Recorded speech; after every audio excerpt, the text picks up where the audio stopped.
¿No han oído hablar de ese loco que en pleno día corrió a la plaza pública con una linterna encendida, gritando incansablemente, busco a Dios, busco a Dios? Y como había allí muchos de los que no creen en Dios, provocó risas. ¿Acaso no se ha perdido?, preguntó. ¿Se ha extraviado como un niño o se esconde? ¿Se ha mudado? Huye, teme a los hombres. Ah, Dios ha muerto. Dios sigue muerto y nosotros lo hemos matado.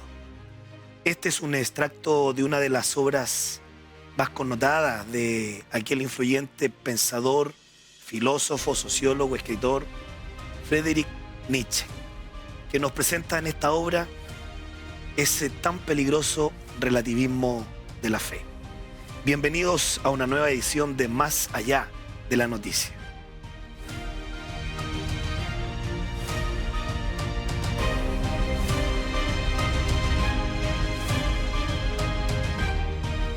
Es que hoy queremos abordar un tema muy interesante que estos últimos 20 años, estas últimas 2 décadas, ha golpeado a la sociedad global y particularmente ha entrado muy fuertemente a la iglesia evangélica.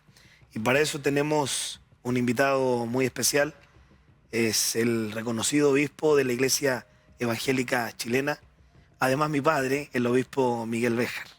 Papá, bienvenido. Muchas gracias por la invitación y con gusto estar conversando con un entrevistador que es mi hijo. Nos vemos a cada rato. Así que vamos a tener que resolver esto, de qué manera Sí, lo vamos asumiendo. de todas maneras, con mucho gusto, sí.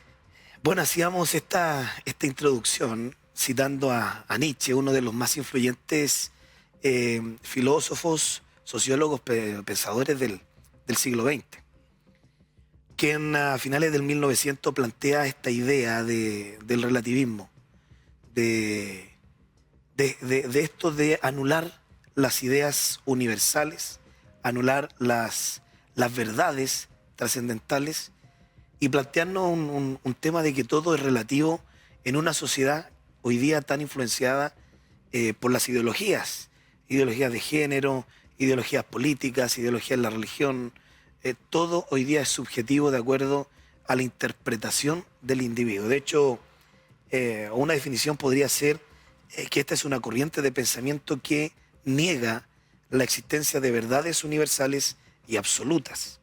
En ellas, por supuesto, están incluidas las ideas bíblicas, ¿no?, que son trascendentales, absolutas y universales, tanto en el conocimiento de lo moral como lo espiritual, y enfatiza en la subjetividad y en la relatividad de la verdad, influenciada por el contexto cultural, histórico y social.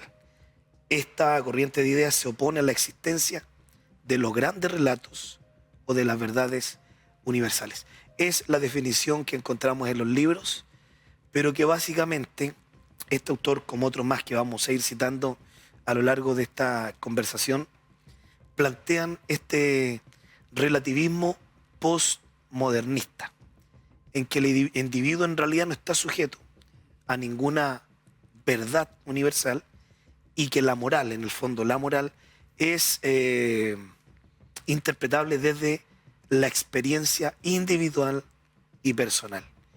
De ahí surgen, por ejemplo, las ideas o las ideologías de género, de que un hombre puede sentirse una mujer, y no solo una mujer, sino que tal vez una niña de 4 años, o una mujer puede sentirse un hombre, y en fin, hoy día tampoco hay un contexto de género.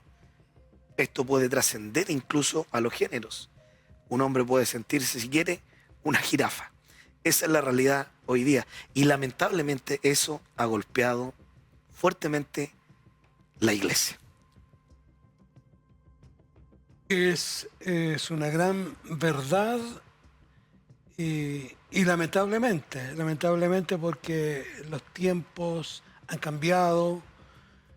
El individualismo también ha influenciado mucho en las personas, y cada cual quiere o siente tener una verdad absoluta, y mayormente creo que pasa por un tema de que esto de la fe es intangible. Cada uno la interpreta porque no hay un patrón universal tangible en que uno le pueda servir como pauta. Por lo tanto, viene un pensamiento individual y cada cual puede pensar lo que quiere y vienen todas estas corrientes. Para mí ya es una conversación muy especial, porque además de ser invitado a este programa, yo también, les cuento a todos los televidentes, estoy frente a mi pastor, a quien me formó y quien me pastorea hasta el día de hoy. Y por lo tanto, en esta experiencia cercana de caminar al lado suyo, en una etapa me remonto a la década de los 90, principios de los 2000, por supuesto antes también, pero fuertemente en los 90, donde vino un despertar muy importante en la iglesia evangélica chilena. Un grupo de obispos muy influyentes de la época, el obispo Edito Espinosa, el obispo David Mena y cuantos más, ¿no? Entre ellos usted. Y vino un despertar a la iglesia evangélica muy, muy fuerte. Me acuerdo de esos primeros grandes eventos en edificios públicos y en donde la iglesia marchaba a una sola voz. Se hacía una convocatoria y éramos miles los que nos juntábamos. La Marcha por Jesús, que no es nueva, que ya venía desde esa época. En su experiencia, estamos hablando de fines de los 90 hasta ahora, estas 2 décadas, un poquitito más, casi 3 tal vez, que han pasado en su experiencia personal, ¿cuáles han sido los cambios más notables de la iglesia? Bueno, primero decir qué es lo que ha generado estos cambios. El génesis de estos cambios, entre otros, ha sido la globalización. En estas últimas 2 décadas ha habido un gran aumento en el acceso, por ejemplo, a estudios superiores. En mi tiempo eso no era posible. No era posible acceder, por ejemplo, a la universidad. Por lo tanto, hoy en día eso ha cambiado. Y por un lado, la globalización, la facilidad de acceder a estudios superiores ha influido mucho en estos cambios que han sido radicales. Y han sido muchos los cambios. O sea, el evangelio que predicábamos o que vivíamos hace 2 décadas atrás es muy diferente al día de hoy. Hoy en día tenemos que prácticamente adaptarnos a los tiempos que vivimos, y es porque yo no sé si llamarle un mal necesario, pero las estrategias han cambiado. Hoy en día tenemos jóvenes con mayor conocimiento académico, por la facilidad, reitero, del acceso a las universidades. Entonces eso ha generado cambio porque ha entrado el humanismo, el modernismo a las iglesias. Por lo tanto, el cambio ha sido significativo de 2 décadas atrás a este tiempo. Bueno, usted habla del humanismo. Hoy día vamos a citar algunos conceptos, como esto del relativismo posmodernista, el humanismo, que parecieran inofensivos y que sus nombres son incluso, se pueden asumir como grandes aportes. Pero ya que usted cita el humanismo, también una corriente de pensamiento tremendamente influyente, junto con la Ilustración en Francia. De hecho, la Torre Eiffel es una nueva Torre de Babel, en donde se plantea en el centro del universo al hombre. Eso es el humanismo. Ya Dios no es el centro de todas las cosas, sino que somos nosotros. Y justamente Jean-François Lyotard, un pensador francés, es quien, en inicios del siglo XXI, es quien hace penetrar este pensamiento del humanismo y de lo relativo en cuanto a lo moral y por ende en cuanto a la fe. De acuerdo a lo que usted dice, este excesivo humanismo que ha entrado en las iglesias. Y en su experiencia, por estos días, dicho sea de paso, usted está cumpliendo 49 años de pastorado. Felicidades. A propósito de lo que usted dice, ¿cómo definiría usted el estado espiritual de la iglesia actual? Es una pregunta... Sí, pero hay que decirlo. Como lo dice, sí, efectivamente estos días yo cumplo ya 49 años en este hermosísimo oficio del pastorado. Por lo tanto, he tenido la bendición de vivir esa transición, comillas, del cambio que se ha producido entre lo de ayer a lo de hoy. Y efectivamente, lo que vivíamos ayer a lo que vivimos hoy es totalmente diferente. O sea, se ha introducido a la iglesia mucha modernidad.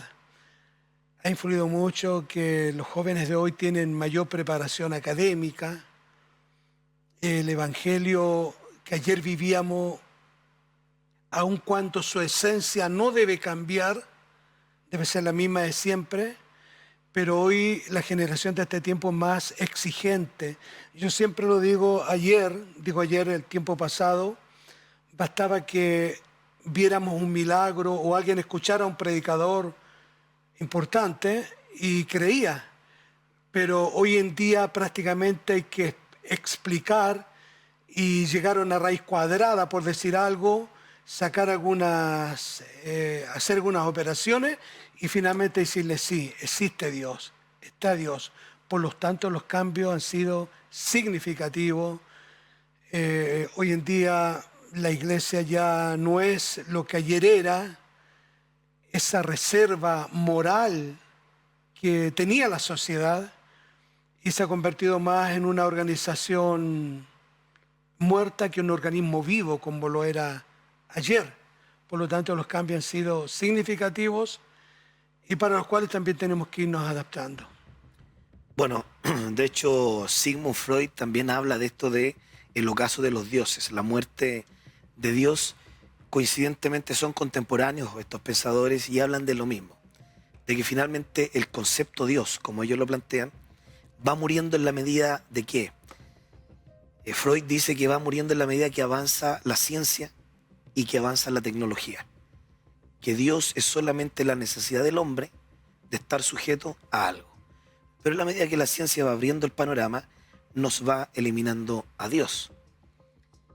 Hablaba con un académico hace unos días y hablábamos de este fenómeno, porque sin duda hoy día hay un fenómeno global en la iglesia evangélica. Y quiero aclarar inmediatamente en este programa que no estamos haciendo una comparación de una iglesia de 10, 20 años atrás con la de hoy, que hoy día todo está mal, porque probablemente en la iglesia de los 90 también ocurrieron fenómenos de cambios que comparados en los 70 eran vistos de manera negativa. En eso queremos ser muy justos. Pero este académico me decía que en las últimas 2 décadas el pensamiento crítico del hombre ha evolucionado no correlativamente a lo que evolucionó anteriormente. La ciencia en estos últimos 20 años ha evolucionado de una manera que no se corresponde a lo que evolucionó anteriormente. En el fondo, lo que quería decir es que estos últimos 20 años ha habido un avance desproporcionado de las cosas. Y eso ha traído este desequilibrio. Ahora, la pregunta que cabe como consecuencia es: ¿qué rol cree usted que han tenido las nuevas generaciones en la implementación o en la inyección de este fenómeno en las iglesias? Tocando el tema a través de las comparaciones que no correspondería, pero sí ha sido, yo diría, un aporte tremendo. Más que comparar la iglesia de hoy con la de ayer, las nuevas generaciones han hecho un gran aporte. Sí están al debe en una área en la que sí debieran aportar. pero hoy en día el gran aporte que han hecho a las nuevas generaciones es el nuevo conocimiento. Hoy en día se estudia más la palabra. En 20 años atrás nos conformábamos solamente con lo que escuchábamos y decíamos amén a todo y nos quedábamos con eso. Pero hoy en día tenemos una generación con mayor preparación tanto académica como teológica. Ha habido un mayor interés en la búsqueda de la esencia, de la explicación del porqué de las cosas. A Dios nunca lo vamos a poder describir como es Él, pero hoy día sí tenemos mayores posibilidades de entender con mayor certeza que hay un ser supremo, que hay un Dios, que efectivamente Él existe. Por lo tanto, en resumen, el aporte ha sido valioso y yo lo veo en la experiencia personal. Dije hace un momento atrás, tuve la bendición, la oportunidad, la suerte de vivir o estar viviendo dos generaciones y una transición. Ayer era un evangelio como muy, no digo cándido, pero inocente. Hoy se cree en Dios con mayor conocimiento, con mayor fundamento, con mayor estadística. Y ese ha sido un aporte valioso de la nueva generación. Y mayormente yo diría el conocimiento escritural. Lo que antes, y hablo por experiencia personal, hasta hace unas décadas atrás no la teníamos, pero hoy hay mayor conocimiento y eso aporta incluso para el incrédulo para decir sí, efectivamente Dios es. Y desde esa experiencia, desde ese aporte, ¿es posible que la iglesia hoy día se adapte a la modernidad sin perder su arraigo en las verdades bíblicas? Todo es posible, todo es posible. Podemos adaptarnos y debemos adaptarnos. Lo que ha cambiado, yo diría, son las estrategias. Si nos vamos a las escrituras, tenemos un Moisés y un Josué, por ejemplo, un Elías y un Eliseo. El tiempo o los tiempos van evolucionando, van cambiando y lo que no debemos perder es la esencia y se puede. Es decir, si bien viene a mi mente, por ejemplo, un versículo bíblico de Jeremías, cuando el Señor Dios le dice, Jeremías, no te conviertas a ellos, ellos se conviertan a ti. Entonces, nosotros podemos adaptarnos y se puede hacer sin perder lo esencial, la esencia del Evangelio. Y eso pasa primero por algo que va de la mano. El conocimiento que debemos ir adquiriendo en este último tiempo, que es importantísimo, pero de la mano con la comunión íntima y personal que debemos tener con Dios.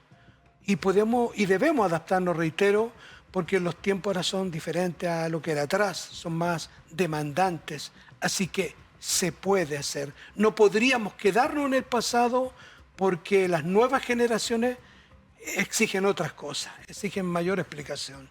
A propósito de esa relación íntima, de mantener, cuidar esa relación íntima con Dios, escuchaba a un ministro hace algún tiempo hablar de estas experiencias sensitivas, más bien, de estas experiencias que más bien tocan el área de las emociones, de los asistentes. Quiero ocupar palabras para no encasillar a nadie. De una iglesia, hablando en términos generales, de una iglesia más emocional hoy día y que vive más bien una relación emocional. De hecho, hacía una comparación, por ejemplo, en el sentido de las letras de las canciones. Antaño se encontraban letras de canciones que buscaban exaltar las cualidades de Dios, la dependencia del individuo de Dios. Pero hoy día, en esas letras, se encuentra más bien una experiencia personalista. Lo que yo siento, lo que yo vivo, lo que a mí me motiva. Yo te siento y yo te busco.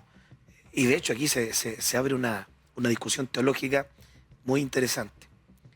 Pero para no andar en aquello que es más general y más complejo, ¿qué opina usted de esta suavización, vamos a llamarlo así, de cómo se ha suavizado el mensaje de la verdad bíblica con tal, y aquí nos vamos a meter en un tema quizá un poquito complejo, con tal de tener a 50, a 100, a 500, a 5.000, a 10.000 miembros y convertir la iglesia de pronto en, o adopte una figura más bien corporativa, casi como una empresa. ¿Qué pasa con eso hoy día? Así, a priori, incorrecto, que no corresponde porque la iglesia ha dejado de ser lo que es un organismo que tiene vida y da vida, y se ha ido convirtiendo en este último tiempo en una organización con letra muerta. Entonces, el de, comillas, suavizar, y lo voy a decir, va más allá de entregar un mensaje de apacentar, de conciliar, de aconsejar. Se ha convertido esto en una guerra de intereses personales, llamemos así, prácticamente en una empresa. Es fuerte decirlo y me hago responsable, con tal de tener muchísimas personas, lo digo en todos mis sermones, esto es directamente proporcional a mayor cantidad de miembros, incrementa los ingresos, incrementa y se agranda la fama, pero desgraciadamente, y para mí es una desgracia, aun cuando fuerte, que lamentablemente nos hemos desviado completamente de una verdad escritural, de una verdad bíblica. Nos hemos apartado de esa comunión con el Señor Dios, en escuchar su voz y ser lo que debemos ser: apacentadores, mediadores, consejeros, de ser quien transmite lo que tanto necesita una sociedad tan materialista, tan competitiva. Necesita preocuparse de una parte de lo que somos. Nosotros somos seres tripartitos, tenemos cuerpo, alma y espíritu. Y hoy en día solamente nos ocupamos del cuerpo, de la apariencia, pero hemos abandonado una parte del alma, una parte del espíritu. Entonces hoy en día, con tal de tener enfrente muchas personas, se ha suavizado el mensaje de la cruz, y eso creo que es completamente, diría, no es bíblico. En los últimos 2 minutos que nos quedan, porque ya pasó, todo el tiempo pasa muy rápido acá. Hay una canción muy bonita que es una conversación de un hombre con Dios. Y este hombre le pregunta a Dios y le dice: ¿dónde está el Dios de Elías? ¿Dónde está el Dios de David? ¿Dónde está el Dios de Abraham, de Moisés? ¿Dónde está ese Dios de las grandes obras? Perfecto, me identifico mucho con esa canción, la conozco bastante e invito a escucharla a todos. Es un diálogo que se produce, como que el hombre le pregunta: a ver, hemos perdido tanto la conexión, la comunión con Dios, que hoy día el Evangelio es un marketing y ofrecemos cualquier cosa. Los 7 días de gloria, un marketing totalmente que se vende. Sin embargo, esta canción habla como de un hombre que le pregunta a Dios: bueno, ¿qué pasa con el Dios de esos profetas que acabas de mencionar, Elías, Josué, Moisés, etcétera? Y tal vez la pregunta de muchos se formulan hoy en día. Pero, y citando la misma canción, y también yo le diría ahora, necesitamos, para encontrar al Dios de Elías, al Dios de Abraham, al Dios de Isaac, necesitamos esos hombres, hombres como Elías, hombres como Abraham, hombres como Moisés, que no transaron, que fueron consecuentes con lo que hablaban, ellos hacían, que vivían una comunión estrecha con el Creador, con el que lo da todo. Si viviéramos eso en este siglo XXI, en este tiempo tan moderno, seguiríamos viendo a ese Dios. Obispo, en 30 segundos. La cámara es suya. A todos los televidentes, un mensaje de cierre. Todo se puede. Eso que escucha por ahí, que no estamos en un tiempo moderno, que ahora hay que aceptar todo para que no se vayan de la congregación, comillas, el verbo no académico, aguantemos todo, no. el Señor Dios se reserva un remanente y usted puede ser parte de ese remanente. Todavía vive el Dios de Elías, de Abraham y de Moisés. Por lo tanto, les invito a no perder ese norte. Y si lo hacemos y nos conservamos como esos hombres, veremos al Dios de esos hombres. La invitación es a no equivocarnos, no encandilarnos con las luces ni con lo que vemos. Dios sigue presente y es el mismo. Muchas gracias por su tiempo, gracias por estar con nosotros y entregarnos este tan importante y necesario mensaje para la iglesia de este tiempo. Muchas gracias. Esdras, en el capítulo 10, Esdras el reformador de un periodo de Israel muy parecido al nuestro hoy día, dijo: y Secanías, hijo de Jehiel, uno de los hijos de Elam, respondió y dijo a Esdras: hemos sido infieles a nuestro Dios y nos hemos casado con mujeres extranjeras de los pueblos de la tierra, pero todavía hay esperanza para Israel. Muchas gracias por haber estado con nosotros, gracias por dejarnos entrar hasta sus casas. Esto ha sido Más Allá de la Noticia.